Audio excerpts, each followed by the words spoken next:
We're still in Matthew chapter 7. Matthew chapter 7 verse 12 po tayo. In everything, therefore, treat people the same way you want them to treat you, for this is the law and the prophets. In other translation, it says, do unto others what you want to be done unto you.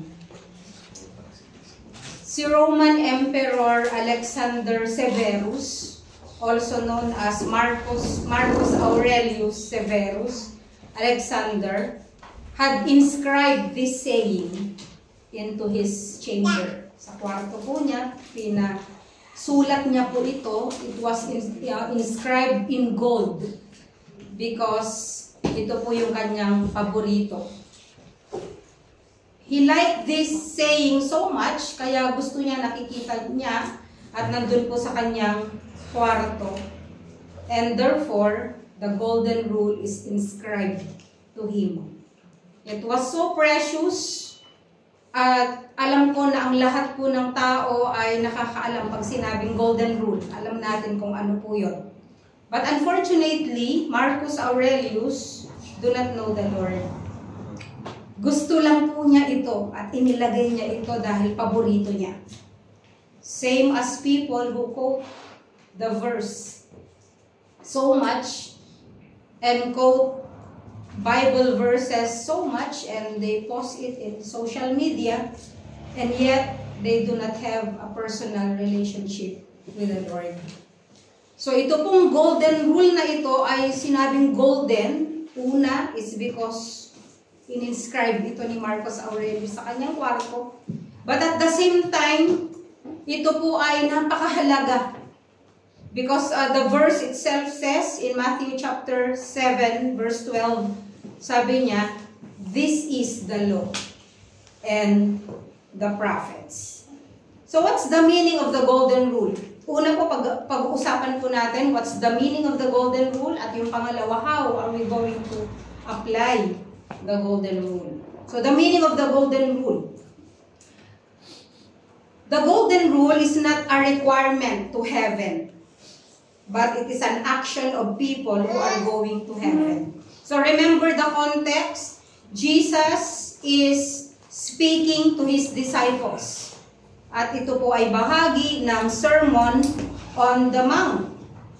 So hindi po ito requirement para makapunta ka sa langit, because many people say, oh, kung ginagawa ko ang golden rule, hindi naman ako gumagawa ng masama, ginagawa ko sa kapwa ko ang tama, siguro, I can earn a place in heaven. Pero hindi po yun totoo. No? There is a relationship between the golden rule and the gospel. Meron pong relationship ito. God is so gracious to us, di po ba? That He gives us everything. At dun po sa pinag-aralan natin nung Sunday, di ba sabi niya, ask, seek, and knock. Sa lahat ng bagay na ito, ipagkakaloob po ng Panginoon sa atin. Ask and we shall receive, seek and we shall find, knock and the door will be opened unto us. So God is so good. He gives us everything that we ask, including salvation. Kasi nagkaroon po tayo ng salvation, it's because hiningi po natin sa Panginoon, tama? Hiningi po natin sa Kanya na linisin ang ating puso. Hiniling po natin sa Kanya na patawarin tayo sa ating mga kasalanan. Hiniling po natin sa Kanya na pumasok siya sa ating puso, sa ating buhay. At ginawa po natin siyang tagapagligtas ng ating mga buhay. So ano po ang relationship po doon? Nais po natin na magkaroon ng eternal life, no? Magkaroon ng eternal life, at alam po natin na yung golden rule na ito, hindi po natin ito kayang gawin. And it is only by the grace of the one and the grace and love of our source na magagawa po natin ang golden rule na ito. Ang motivation po natin, why we would like to treat other people the same way that we want to be treated, is because we are already recipients of God's love. No, yun ang motivation natin kasi nandito na ang Panginoon sa buhay natin. Ligtas na tayo. So hindi na ito requirement para maligtas, kundi ine-expect ng Panginoon sa atin ito na dahil tayo ay mga ligtas, we are bound to heaven.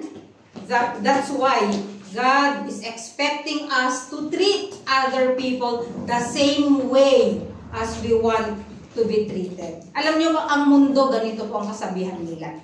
Do unto others before they do it unto you.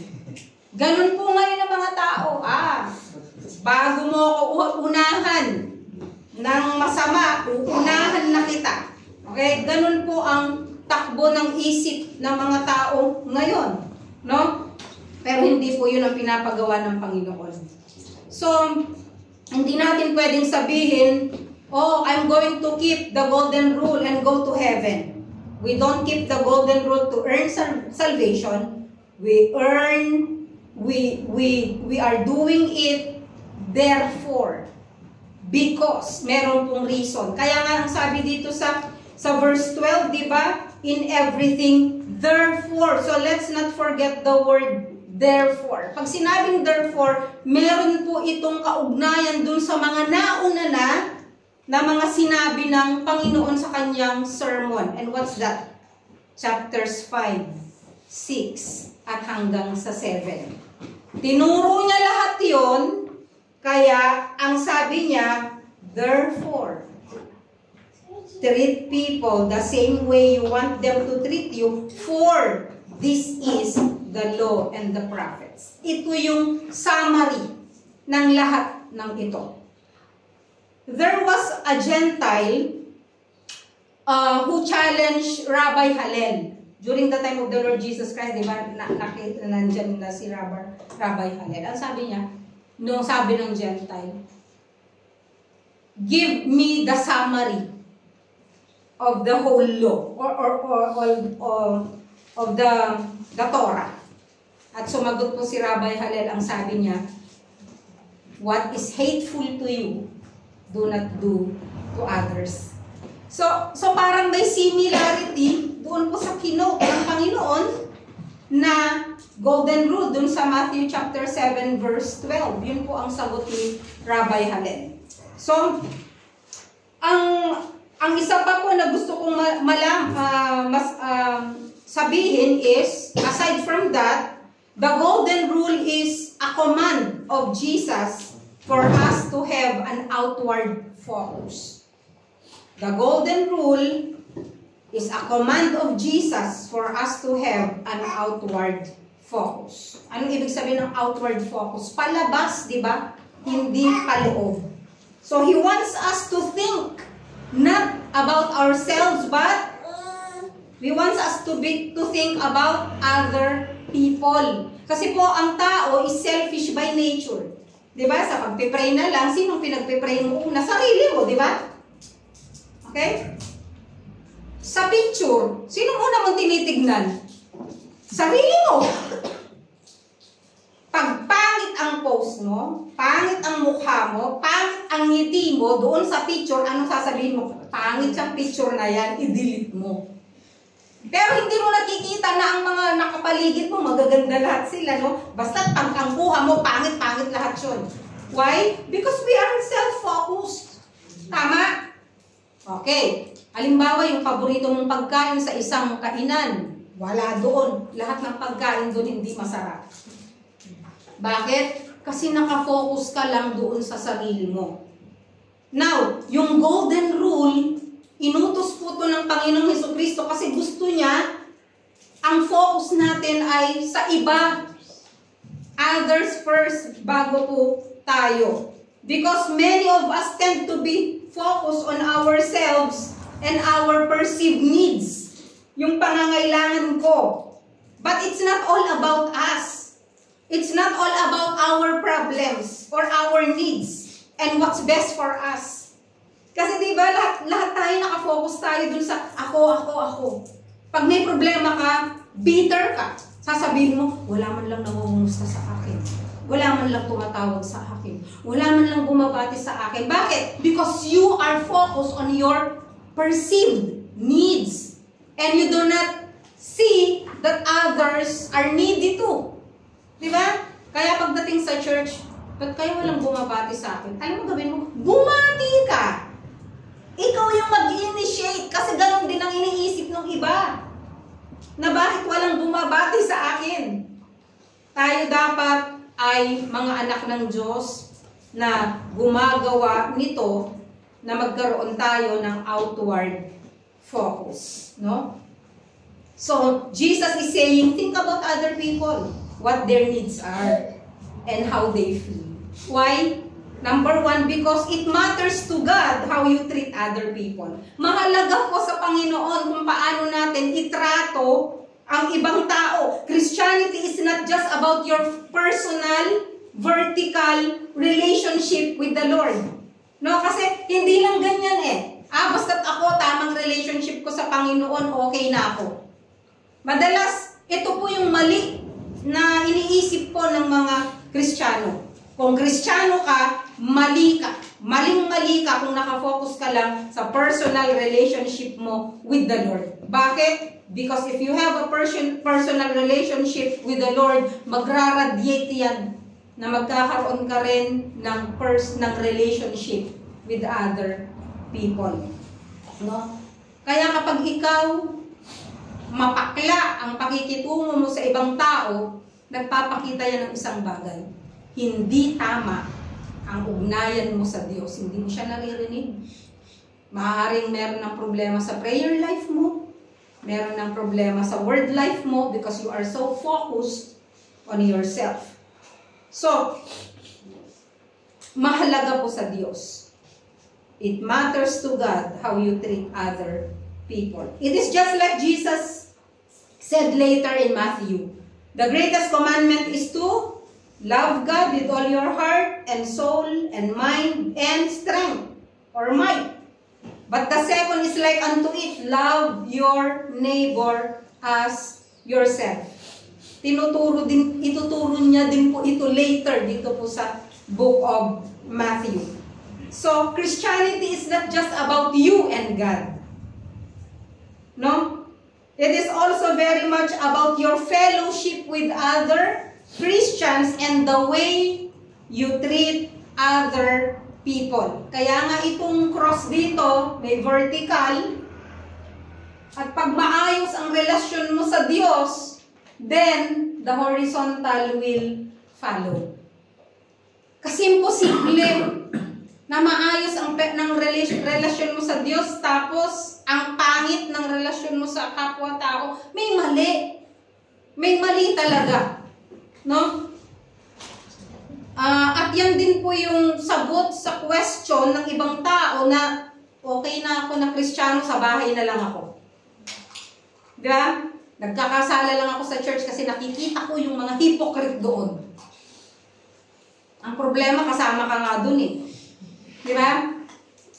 So the old question is, why can't I just have a relationship with the Lord and just stay at home?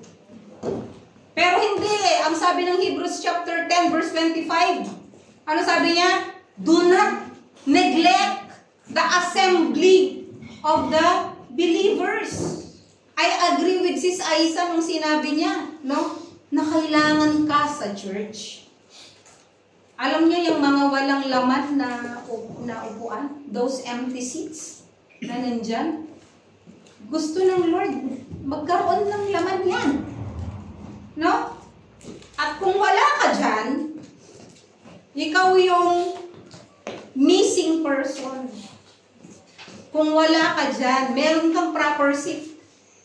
Meron kang upuan na inilagay ang Panginoon, at alam na alam po natin sa church, kapag wala yung kapatid, di ba?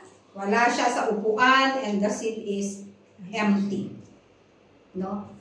So, hindi po ganoon. We could not just worship at home. Of course, nag-worship po tayo individually. But it is the will of God for us, Christians, the family of God, to worship corporately. Kaya nga po meron tayong Sunday, kaya nga po during the resurrection, di ba? Hindi na po Sabbath, hindi na yung rest na Sabbath day ay Saturday. By the way, Sabbath means rest, no? Hindi Sabado. No? Pero ang sinasabi ko, the Jews before meet every Saturday, di ba? Pero after the resurrection, nag-meet po ang mga Kristiyano on the first day of the week, and that is Sunday. Kaya po tayo nag-meet every Sunday. Pero hindi lang po yung fellowship. Ang fellowship po ay kung saan nag-gather ang lahat ng mga anak ng Diyos.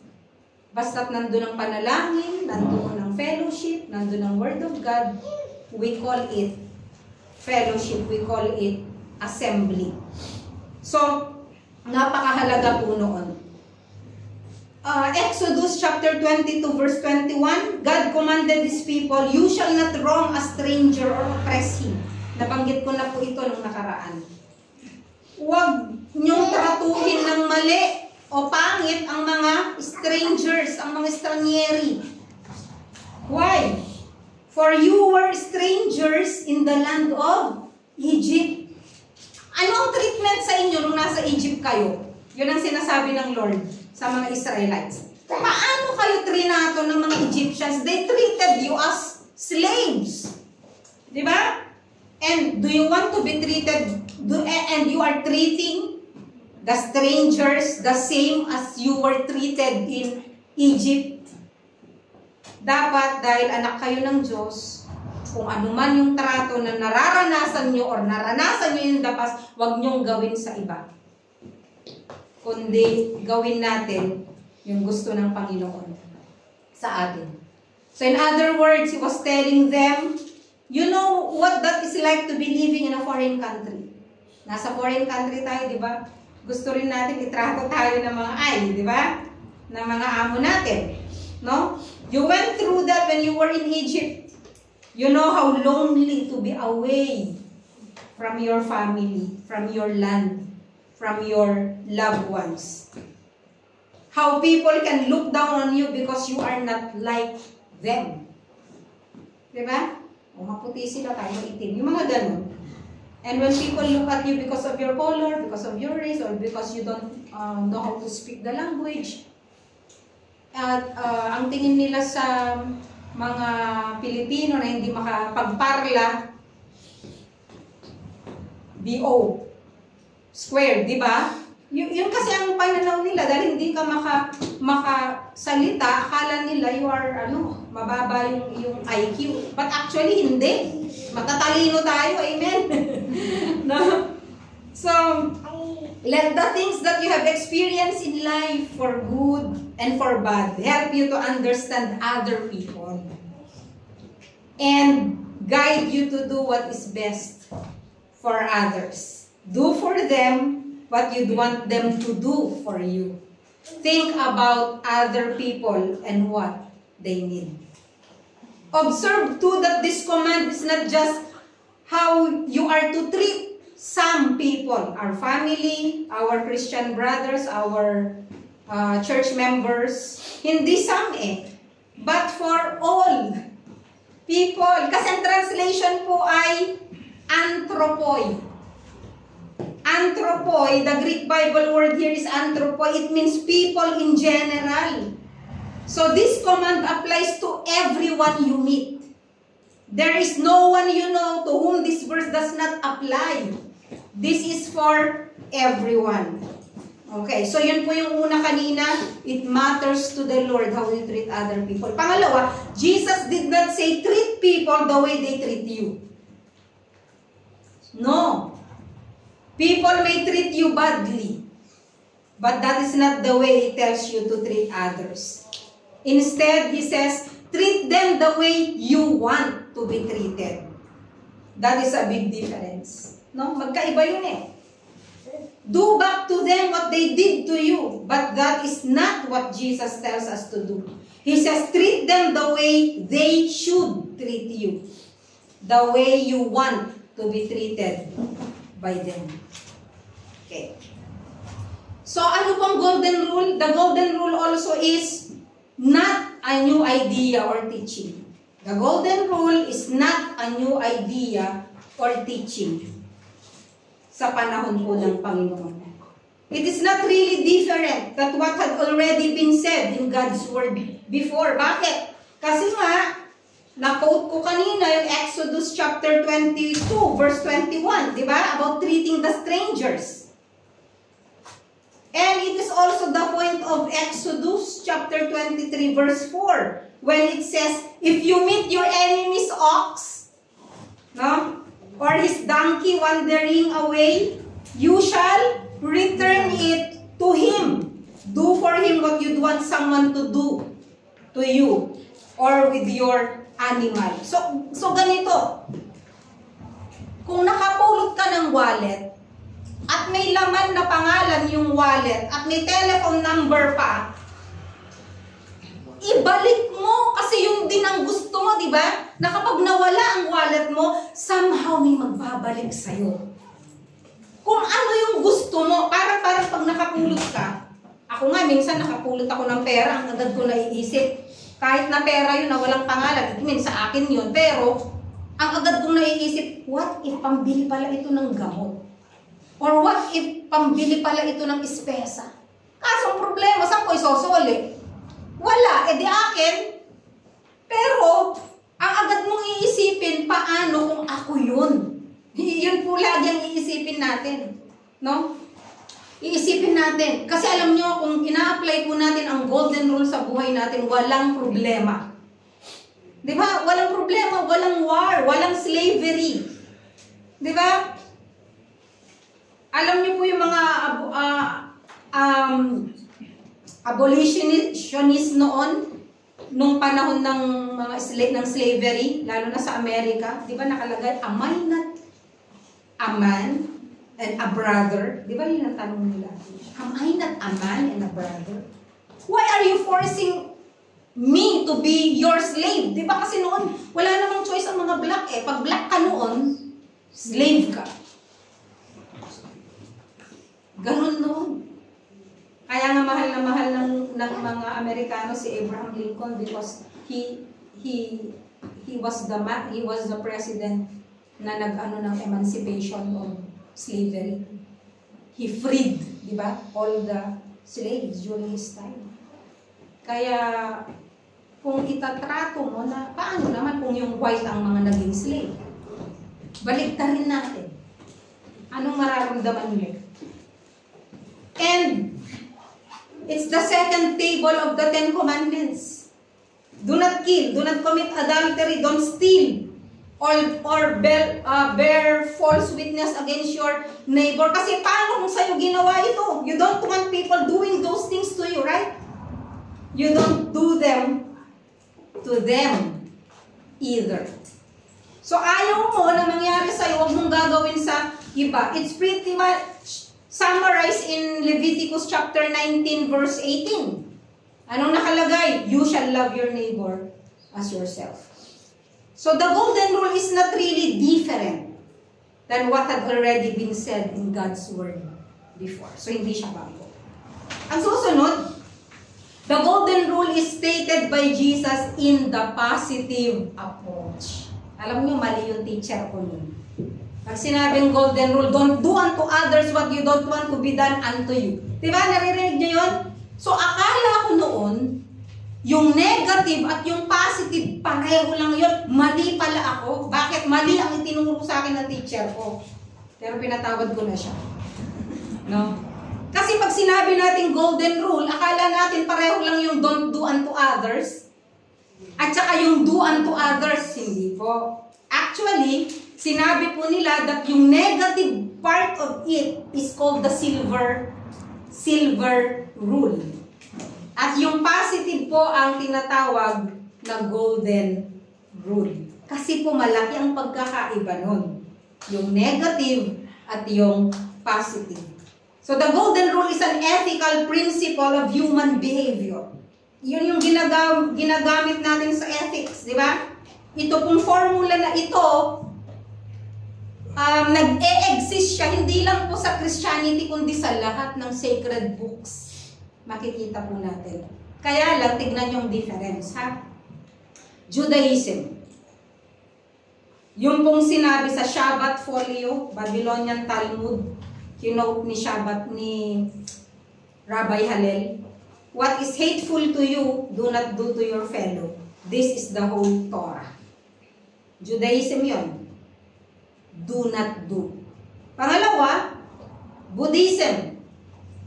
Written 500 BC. So, ito pong mga ito na sulat na noon pa, bago pa dumating ang Panginoon. Ang sabi ni Buddha, hurt not others in ways that you yourself would find hurtful.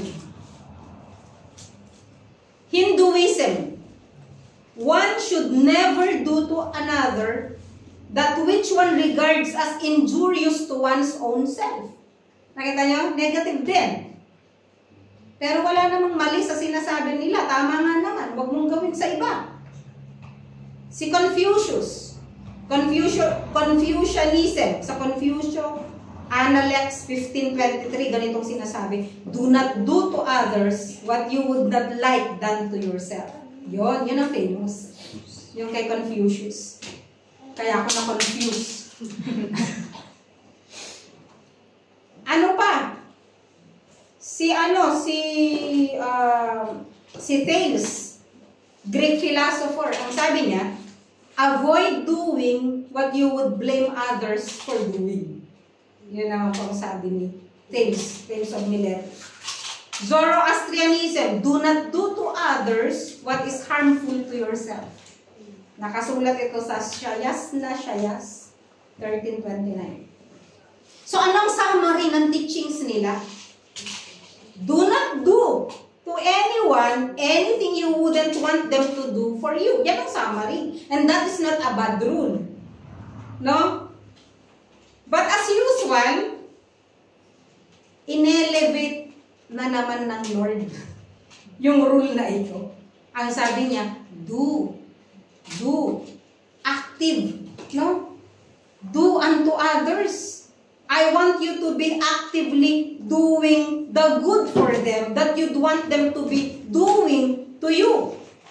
It calls for positive action on our part.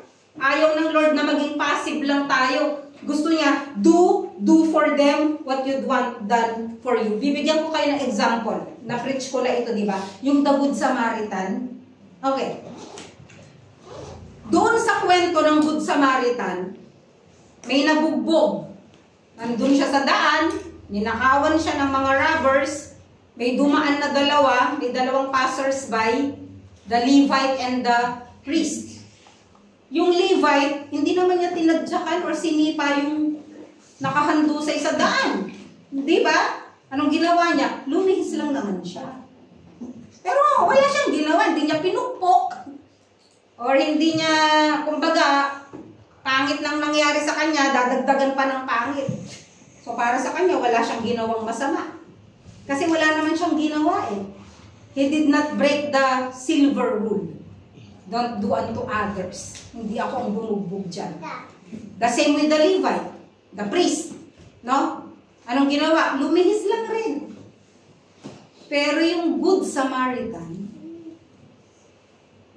hindi ko alam kung anong iniisip niya, pero naisip sigurado ng Samaritan na to na kung ako, ang nasa kalagayan nun, ako ang pinagnakawan, akong hinold up, akong binugbog, at iniwang sugatan, ano kaya ang gusto ko na gagawin ng mga dumaan sa harapan ko? Di ba? Iyon yung tanong. There's a difference between not doing and doing. Yung Good Samaritan, kaya sinunod niya yung golden rule kasi he wants also others na pag nangyari sa kanya yon, yun din ang maranasan niya, di ba? So, ganun pong iisipin natin. Malaki po ang pagkakaiba nung dalawang bagay na yun. So, gusto po ng Panginoon na ilalagay natin, we always put our shoes. No? Doon sa shoes nila, yung position nila, iisipin mo na kung ako kaya ang nandun sa sitwasyon niya, ano kaya? Ano kaya ang gusto ko na gawin ng ibang tao para sa akin? Diba? Kaya kapag ka merong Good Samarites, iisipin mo, ano kaya ang gusto kong gawin sa iba? Pag-usapan din ako habang hindi ako nakaharap. Diba? Sabing ganun daw ano daw ang tawag dun sa mabait, pero ganun daw. Gossiper, good Samarites daw. No? Kaya yun. So, that's the golden rule. No? True godly religion is not just all about you. So, be outwardly focused and involved with other people and do positively for everyone you encounter. Kagaya po ng Good Samaritan. No? Grabe ang ginawa. Hindi lang niya binind yung wound niya. Ang sabi pa niya dun sa innkeeper, eto, bayad ko, pauna, kapag kulang, pagbalik. Basta itrato mo siya ng maganda, pagbalik ko, ibibigay ko. Yung balance. No? Extra money. So, pangalawa, kanina, so alam na natin kung anong golden rule. Pangalawa, yung pinaka-importante, how to apply the golden rule. Bilang mga Kristiyano, paano natin i-apply ang golden rule? What does this look like on a practical basis? Number one, in personal relationships. Sa asawa mo, huwag ka nang lumayo. How do you treat your husband? How do you treat your wife? No? How do you treat your spouse? Kung ikaw yung nasa kalagayan niya, paano yung treatment na gusto mo? Siyempre, pag nag-birthday siya, kung ikaw ang nandun sa sitwasyon niya, gusto mo ba na in-ignore ang birthday mo? Diba? Or gusto mo ba na naglilinis ka dyan, naglalaba ka, nahirap, di ka na makaligo? Kung ikaw ang nandun sa sitwasyon niya, anong gagawin mo? Diba? So, how do you treat your family? Yung pamilya mo na lang. Pamilya. In personal relationship. Your friends. Kung meron kang best friend or beast friend, anong gusto mong treatment? Diba? Kung talagang kaibigan ka, kahit na nagkagalit kayo, huwag mo niya pagsasabi yung sikreto niya kasi gusto mo yung sikreto mo din intact. Diba? Ano man ang mangyari? Maraming example. May mga bata ngayon, sabi nila, iba na ang mga kabataan ngayon. Pag sumagot sa magulang, ibang klase. Alam nyo, kayong mga palasagot sa magulang, pag kayo din. Baka maranasan nyo yan, mahigit pa. No?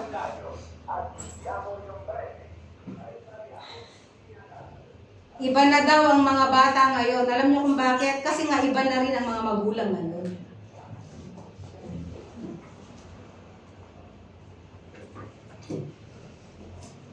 In business. Okay? Sa personal relationship yun. Pangalawa, in business. Sa negosyo, hindi mo kailangan maglagay ng sticker na fish sa likod ng sasakyan mo or sa business mo na maglagay ka ng krus para patunayan na ikaw ay Kristiyano. It will show doon po sa golden rule na pwede mong i-apply. Ganito yon sa business. Kung ikaw ang bibili, doon sa binebenta mo, gusto mo? Kung ikaw ang kakain, doon sa kainan, no? Kainan mo, kakain ka, no? Yung prepare mo na pagkain, okay? Kakainin mo ba? Yung gamit na binebenta mo, bibilhin mo ba? Yun. Or yung iba kasi nagtitipid, sige, kahit na expired na, kalitan na lang natin yung yung nakalagay. Ganun ba yung gusto mo rin? Makabili ka rin ng expired? Simple, di ba? Kung ano yung gusto mo, ganun yung gawin mo sa iba, sa negosyo. Yung mga ibang negosyante, para lang makalamang. Alam mo, hindi masaya na hindi makalamang. Ay, nakalamang ako. Ay, nabutakan ko siya. Ay, nag-overprice ako. Gusto mo, ganun din ang itrato sa'yo, mag-overprice ka din? Kung contractor ka, yung bahay, dinaya mo, ninakaw mo yung materyales pala, ang papayat pala ng bahay. Alam mo, pag nagpagawa ka ng bahay, hindi mo alam, baka mamaya mas payat pa sa tingting yung ilagay na bakal doon. Gusto mo? Di ba hindi? Okay. In our workplace, kasi application nito eh. Sa workplace natin, how do we work? Kung ako yung katulong ng sarili ko, kontento ba ako sa performance ko? Gusto ko ba na tumatakas ako ng maaga? Di ba ina-expect mo dahil binabayaran mo per hour, yung katulong mo, natural. Okay. Or halimbawa, na-late ka ng 15 minutes, di ma-late ka din ng 15 minutes na magtrabaho. Pwera na lang kung sasabihin ng amo mo na you can go. Tranquila. Praise God. Kaya kung may katulong ka, di ba? Ina-expect mo yung katulong mo. Okay, hindi lagi nagpa-cellphone. No? So, paano tayo sa trabaho natin? Ano kaya ang iniisip ng ating mga boss sa atin? Sa trabaho natin? Or kung may kakopya ka, sip-sip ka masyado doon sa amo, gusto mo ba ganun din ang gawin sa'yo sa ibang trabaho mo din? Sisiraan mo ang ibang tao para lang ikaw umangat? Sa workplace, para magkaroon ka ng, para ikaw ma-promote. Maraming mga ibang tao, alam niyo, pwede ka namang ma-promote kahit di ka naninira eh. Because God can promote you. Isang ganun, promote ka ng Lord. Hindi yun mahirap sa Panginoon, basta't nakikita niya ang puso mo. Hindi mo kailangan manira. Kaya kung Kristiyano ka, huwag kang naninira. Hindi naman ako naninira. Yung totoo lang naman ang sinasabi ko. Oo, pero yung motibo mo. Para sa ganoon, maging bad shot siya sa amo. Para ikaw yung mabango. Ganun lang naman yun. Okay? In the church, how do we treat people in the church? Ilagay nyo yung posisyon nyo sa posisyon ko. Eto na. Real talk. Kung kayong nasa posisyon ko, ano kaya ang gusto nyo para sa congregation? Para sa bawat isa. Kung kayo ang pastor ng church na to. Therefore, if you are a member of this church, ano kaya ang pwede kong gawin sa church na ito na matutuwa ang Panginoon at ayaw kong mangyari din sa akin kung ako ang leader ng church na ito? Sa kapatiran, how do we treat each other? Kasi napakahalaga eh.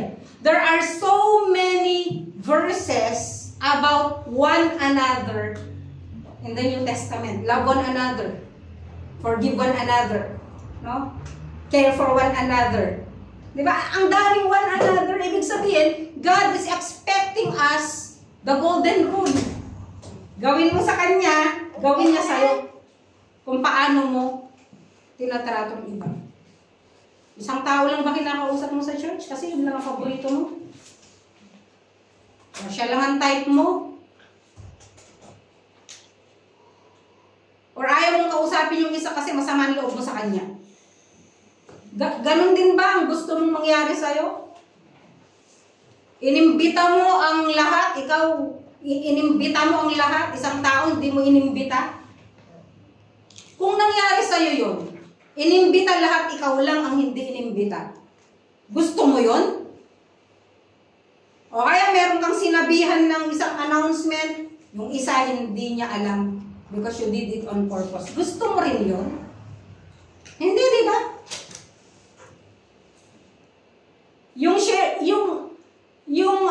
Wala ka, tapos bahala siya sa buhay mo, wala kasi siya. Ubusin natin lahat ito. Kung ikaw kaya yung may emergency na call sa labas at hindi ka tinira, gusto mo rin yon? Hindi, di ba? So napakadali lang po na i-apply natin in our personal relationship, in business, in our workplace, in the church, sa mga nagdadrive, in the highway. Ano? Kung ikaw nagmamaneho, eto ang daming problema eh. Pag nagmamaneho, di ba? Sigitan. Ano ang gusto mo na gawin din sa'yo? Basta ako nasa right way ako. Ayaw mo magbigay. Ako talaga to. Hindi mo alam, may emergency ka, nagbibig-big. Diba? Or hindi mo sinasadya, na-aksidente mo nga yung sasakyan. Hindi mo naman talaga sinasadya. Maaaring na nahilo ka o ano. At yung tao galit na galit sa'yo. Ayaw mag-extend ng grace. No? Gusto mo rin ba na gano'n din ang gawin mo rin sa iba? O yung paano ka trinato na pangit, hindi ko siya itatrato ng pangit. Tatratuhin ko siyang maganda kasi na-experience ko na trinato ako ng pangit. Application. Gusto ko pong i-end ito, i-conclude doon po sa binasa po kanina. Romans chapter 13. 8 to 10. Owe nothing to anyone except to love one another. For he who loves his neighbor has fulfilled the law. For this, you shall not commit adultery, you shall not murder, you shall not steal, you shall not covet. And if there's any other commandment, it is summed up in this saying, you shall love your neighbor as yourself. Love does no wrong to a neighbor. Therefore, love is the fulfillment of the law. And as Christians, i-take po natin yung golden rule, which is Matthew chapter 7 verse 12. Hindi po yung Confucianism, Hinduism, Buddhism na negative, pero yung positive. Which means, actively doing kung ano po yung nais ng Panginoon sa atin. Shall we pray? Heavenly Father, we thank you. We give you praise and thanks, Lord. Thank you for the grace that you have extended us, Lord. Thank you for the forgiveness that you have given us. Thank you for your offer of salvation. Thank you, Lord, for your unconditional love. And help us, Lord God, to do the same. And extend love and grace and mercy to other people. Thank you, Lord, for blessing this congregation. In Jesus' name, amen.